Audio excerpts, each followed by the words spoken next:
Good morning, boys and girls. I have been wanting to share this book for a long time. It's one of my favorites. I think it ties really well with information text and nonfiction. It's called A Long Walk to Water, and it's by Linda Sue Parks. And what I like about this is it takes our character, Salva Duat, through his life.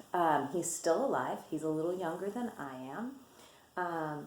And it is a very sad story, but it has a happy ending. And I warn you because there are parts in it that you kind of go, oh, my goodness. So without spoiling all that, I do want you to know that this man is contributing to society and is alive and well.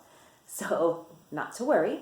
But what I want to start with is looking at background knowledge as something that's so important to get everything you can out of a text. Even fictional texts, historical fiction, those things, because if you look at the places, people often base their stories in real places. Okay? The time period in history is going to help you understand what technology they might have, what kind of clothing they'd have, what kind of beliefs and ideas were popular at that time, which will give you a context for your character's thinking. Okay, so our background knowledge really helps us get deeper into a story.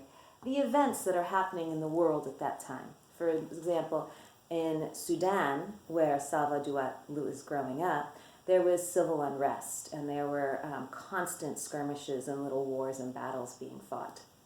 And that influences this story tremendously. So you have to understand that. And then historical accuracy.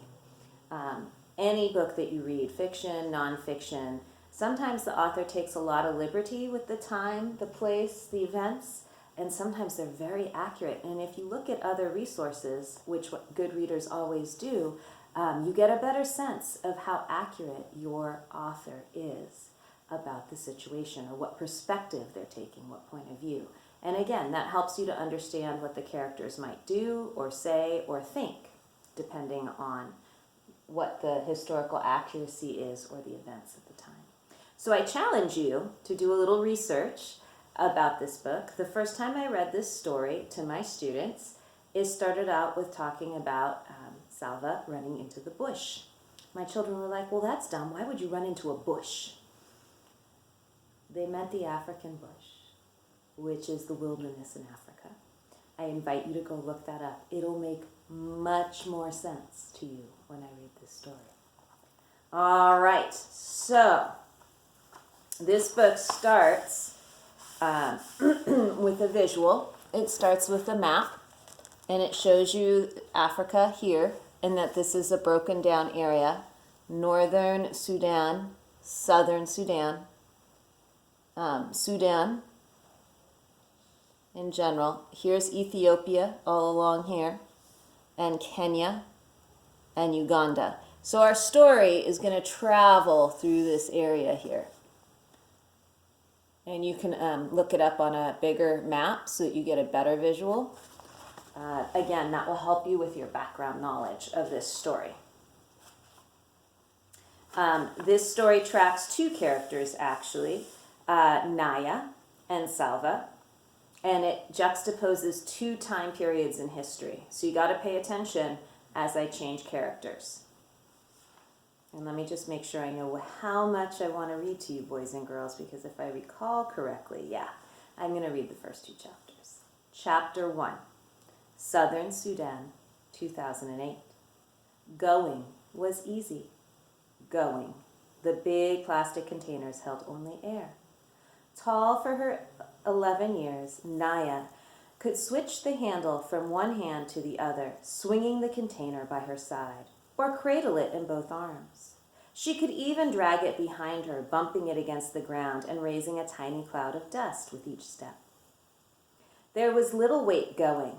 There was only heat, the sun already baking the air. Even though it was long before noon, it would take her half the morning if she didn't stop on the way. Heat, time, and thorns. Southern Sudan, 1985. So Salva is in the past, right? 2008 versus 1985. Salva sat cross-legged on the bench. He kept his head turned toward the front, hands folded, back perfectly straight. Everything about him was paying attention to the teacher. Everything, except his eyes and his mind. His eyes kept flicking toward the window through which he could see the road home. Just a little while longer, a few minutes more, and he would be walking on that road. The teacher droned on with the lesson about the Arabic language. Salva spoke the language of his Dinka tribe at home, but in school he learned Arabic, the official language of the Sudanese government, far away to the north. 11 years old on his last birthday, Salva was a good student. He already knew the lesson, which was why he was letting his mind wander down the road ahead of his body. Salva was well aware of how lucky he was to be able to go to school. He could not attend the entire year because during the dry season, his family moved away from their village. But during the rainy season, he could walk to the school, which was only half an hour from his home. Salva's father was a successful man. He owned many head of cattle and worked as their village's judge, an honored, respected position. Salva had 3 brothers and 2 sisters. As each boy reached the age of about 10 years, he was sent off to school. Salva's older brother Arik and Ring had gone to school before him. Last year, it had been Salva's turn. His 2 sisters, Akit and Agnetha, I'm not sure how to pronounce it, did not go to school. Like the other girls in the village, they stayed home and learned from their mother how to keep house. Most of the time, Salva was glad to be able to go to school. But some days, he wished he were still back at home herding cattle.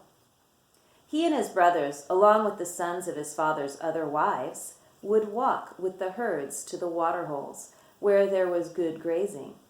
Their responsibilities depended on how old they were. Salva's younger brother, Kulo, was taking care of just 1 cow. Like his brother before him, he would be in charge of more cows every year.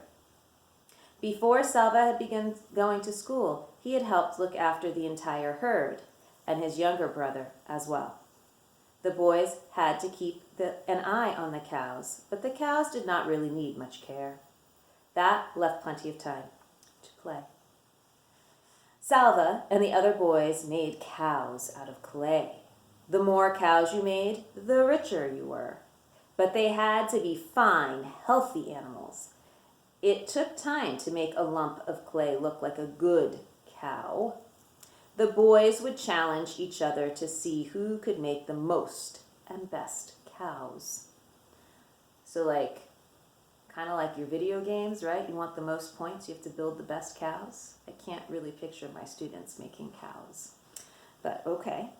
Other times they would practice with their bows and arrows, shooting at small animals or birds. They weren't very good at this yet, but once in a while they got lucky. Those were the best days, when one of them managed to kill a ground squirrel or a rabbit, a guinea hen or a grouse. The boys' aimless play halted, and there was suddenly a lot of work to do. Some of them gathered wood to build a fire. Others helped clean and dress the animal. Then they roasted it on the fire. None of this took place quietly. Salva had his own opinion of how the fire should be built and how long the meat needed to cook, and so did each of the others. The fire needs to be bigger. It won't last long enough. We need more wood. No, it's big enough already. Quick, turn it over before it's ruined. The juices dripped and sizzled. A delicious smell filled the air. Finally, they couldn't wait 1 second longer. There was only enough for each boy to have a few bites, but oh, how delicious those bites were. Salva swallowed and turned his eyes back toward the teacher. He wished he hadn't recalled those times because the memory made him hungry. Milk. When he got home, he would have a bowl of fresh milk, which would keep his belly full until supper time. He knew just how it would be. His mother would rise from her work grinding meal and walk around the side of the house that faced the road. She would shade her eyes with one hand, searching for him. From far off, he would see her bright orange headscarf, and he would raise his arm in greeting. By the time he reached the house, she would have gone inside to get his bowl of milk ready for him. Crack! The noise had come from outside. Was it a gunshot? Or just a car backfiring? The teacher stopped talking for a moment. Every head in the room turned toward the window. Nothing. Silence. The teacher cleared his throat, which drew the boys' attention to the front of the room again. He continued the lesson from where he had left off. Then, crack, pop, pop, crack, ah! Gunfire. Everyone down, the teacher shouted. Some of the boys moved at once, ducking their heads and hunched over. Others sat frozen, their eyes and mouths open wide. Salva covered his head with his hands and looked from side to side in panic. The teacher edged his way along the wall to the window. He took a quick peek outside. The gunfire had stopped, but now people were shouting and running.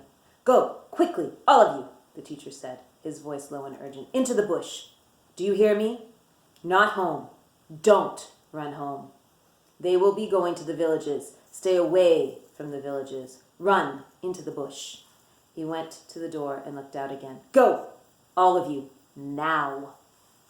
The war had started 2 years earlier.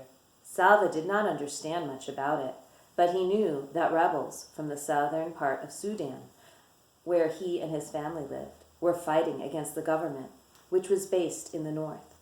Most of the people who lived in the north were Muslim, and the government wanted all of the Sudan to become a Muslim country, a place where the beliefs of Islam were followed. But the people in the south were of different religions and did not want to be forced to practice Islam. They began fighting for independence from the north.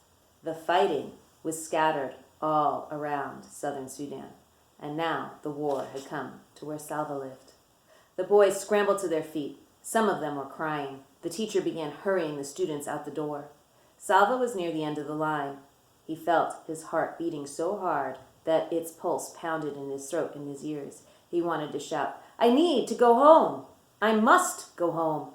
But the words were blocked by the wild thumping in his throat. When he got to the door, he looked out. Everyone was running. Men, children, women carrying babies. The air was full of dust that had been kicked up by all those running feet. Some of the men were shouting and waving guns. Salva saw all this with one glance. Then he was running too, running as hard as he could into the bush, away from home. So I'm going to pause for just a moment, and I want you to think about, first of all, the difference between his life and yours, and the fact that, he's been working until the age of 10. He didn't go to school. His sisters don't go to school. His family is considered wealthy and successful because of their herds of cow. He speaks 2 languages. School is a privilege. It's not public. And he's running now, running away from home. So our story really begins here. And we now know that there's a war that's been happening due to religious strife. So these are things that we can look up for our background knowledge to help us with the place, the time, and the events, so that we can get an even clearer understanding of Salva's life. Chapter 2, Southern Sudan, 2008. Naya put the container down and sat on the ground. She always tried not to step on the spiky plants that grew along the path, but their thorns littered the ground everywhere. She looked at the bottom of her foot. There it was, a big thorn that had broken right off in the middle of her heel. Naya pushed at the skin around the thorn. Then she picked up another thorn and used it to poke and prod at the first one. She pressed her lips together against the pain. Poor thing, here she is walking to get water for her family with these big jugs, and she's barefoot, and she just stepped on a thorn that she now has to pull out of her foot by herself. And I imagine, keep on walking. Wow. Southern Sudan, 1985. Boom! Salva turned and looked. Behind him, a huge black cloud of smoke rose. Flames darted out of its base. Overhead, a jet plane veered away like a sleek, evil bird. I love the description there. It saddens me that he's in the midst of danger, but the description is amazing. In the smoke and dust, he couldn't see the school building anymore. He tripped and almost fell. No more looking back. It slowed him down. Salva lowered his head, and he ran. Put yourself in Salva's shoes. How would this be? How would you be feeling? How would your body be reacting? Right? What would you be thinking? He ran until he could not run anymore. Then he walked for hours until the sun was nearly gone from the sky. Other people were walking too. There were so many of them that they couldn't all be from the school village. They must have come from the whole area. As Salva walked, the same thoughts kept going through his head in rhythm with his steps. Where are we going? Where is my family? When will I see them again? The people stopped walking when it grew too dark to see the path. At first, everyone stood around, uncertainly speaking in tense whispers or silent with fear. Then some of the men gathered and talked for a few moments. One of them called out, "Villages, group yourselves by village. You will find someone you know." Salva wandered around until he heard the words, "Luarik, the village of Luarik here." Relief flooded through him. That was his village. He hurried toward the sound of the voice. A dozen or so people stood in a loose group at the side of the road. He scanned their faces. There was no one from his family. He recognized a few people, a woman with a baby, 2 men, a teenage girl, but no one he knew well. Still, it was comforting to see them. They spent the night right there by the road, the men taking shifts to keep watch.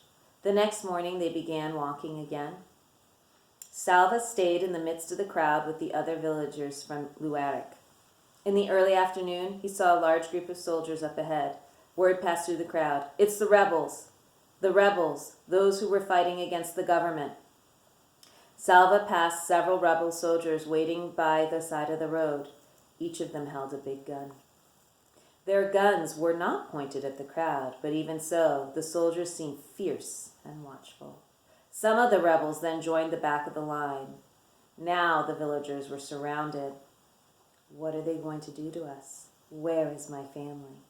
So we have an again and again statement that keeps coming up. He's concerned about his family. Late in the day, the villagers arrived at the rebel camp. The soldiers ordered them to separate into 2 groups, men in one group, women and children and elderly in the other. Teenage boys, it seemed, were considered men, for boys who looked to be only a few years older than Salva were joining the men's group. Salva hesitated for a moment. He was only 11, but he was the son of an important family. He was Salva Mawinduat Arik from the village named for his grandfather. His father always told him to act like a man, to follow the example of his older brothers, and, in turn, set a good example for Kulo. Salva took a few steps towards the men. "Hey!" A soldier approached Salva and raised his gun. Salva froze. All he could see was the gun's huge barrel, black and gleaming as it moved towards his face. The end of the barrel touched his chin. Salva felt his knees turn to water. He closed his eyes. "If I die now, I will never see my family again." Again, I want you to think about this situation. He's only 11 years old, and he's got a gun under his chin. How do you deal with that? Somehow, this thought strengthened him enough to keep him from collapsing in terror. He took a deep breath and opened his eyes. The soldier was holding the gun with only one hand. He was not aiming it. He was using it to lift Salva's chin so he could get a better look at his face. "Over there," the soldier said. He moved the gun and pointed it toward the group of women and children. "You are not yet a man. Don't be in such a hurry." He laughed and clapped Salva on the shoulder. Salva scurried over to the women's side. So what I realized is the soldier was putting on a show for the other soldiers, that he was being tough. But in reality, he probably just saved Salva's life. He just designated him a child and took him out of the fighting. The next morning, the rebels moved from the camp. The village men were forced to carry supplies, guns and mortar shells, radio equipment. Salva watched as one man protested that he did not want to go with the rebels. A soldier hit him in the face with the butt of a gun. The man fell to the ground bleeding. After that, no one objected. The men shouldered the heavy equipment and left the camp. Everyone else began walking again. They went in the opposite direction from the rebels, for wherever the rebels went, there was sure to be fighting. Salva stayed with the group from Luarik. It was smaller now without the men, and except for the infant, Salva was the only child. That evening, they found a barn in which to spend the night. Salva tossed restlessly in the itchy hay. Where are we going? Where is my family? When will I see them again? It took him a long time to fall asleep. Again and again, he keeps saying that. Why is that important? Ask yourself that question. Even before he was fully awake, Salva could feel something was wrong. He lay very still with his eyes closed, trying to sense what it might be. Finally, he sat up and opened his eyes. No one else was in the barn. Salva stood so quickly that for a moment he felt dizzy. He rushed to the door and looked out. Nobody, nothing. They had left him. He was alone. Can you imagine 11 years old in a strange place, alone, and the adults of your village left you behind? Why do you think they did that? How do you think Salva is feeling? What do you think Salva will do to survive? I want you to think about all those things in addition to background knowledge about the time and the place that we're looking at right now. I hope you enjoyed the start to A Long Walk to Water, and we will continue another day. Bye.